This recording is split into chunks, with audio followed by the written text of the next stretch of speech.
And we're back on the Triple R Show with our next guest. It's great to have you here, Swadesh. Thank you so much. Thank you so much for having me here. It's such a pleasure to be on the show. So Triple R has been focusing on solving the problem of ridiculously high consumption levels of trash. That's amazing, Swadesh. From what I understand, you guys have been working on 3 projects to really help the environment. So, talk about that. The first is a literate lunch campaign that we ran in a school. We also ran a home conservation program for people to be tracking how much trash and recycling they're producing. And finally, we ran an event, a beach cleanup event, because as you know, lots of people are throwing away things and beaches are not paying attention to that. So, Swadesh, you mentioned something about your Literate Lunch campaign. Tell us a bit more about that. So we have Akash Dilip, who is an expert in this field. He actually helped facilitate the entire program at Liberty High School. So can we bring him up on the show? Of course. And here, folks, we have Akarsh Dilip. So, Akarsh, how are you, man? Thank you, Chinmay, for having me on the show. Today I'm going to be talking about the Literalist Lunch that we carried out in Liberty High School. We wanted to incorporate the Eco Challenge within the school system, so that's why we incorporated a Literalist Lunch for 3 weeks on consecutive Wednesdays.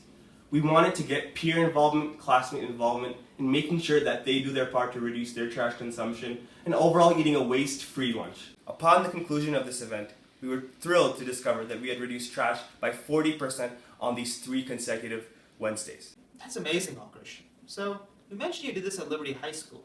How do the high schoolers feel about this? Well, we actually have the personal experiences of 2 active participants in this event. That's amazing. Let's cut to those scenes right now. A clean environment is very essential for a healthy living, and the environment is responsible for the food that we eat. For me, it's important because if we limit the amount of trash we throw, it decreases the amount of pollution.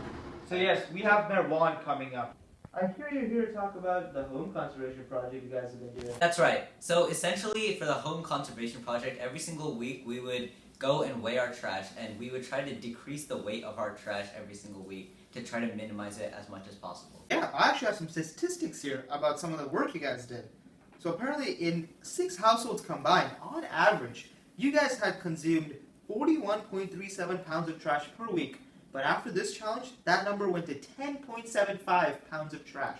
Correct. So now we have coming up Rishi. The reason I would like to bring awareness to this issue is that because 80% of marine pollution comes from land-based resources. It's going to be extremely detrimental to the environment because plastic is not biodegradable and it takes 400 years to degrade. To mitigate this problem, the Triple R team went to Lake Sammamish and we did a small beach cleanup to remove trash from the shores. So thank you for joining us today on the Triple R Show. And on behalf of the Triple R family here, we would like to remind you this holiday season to Reduce, Reuse, And recycle. Team Triple R.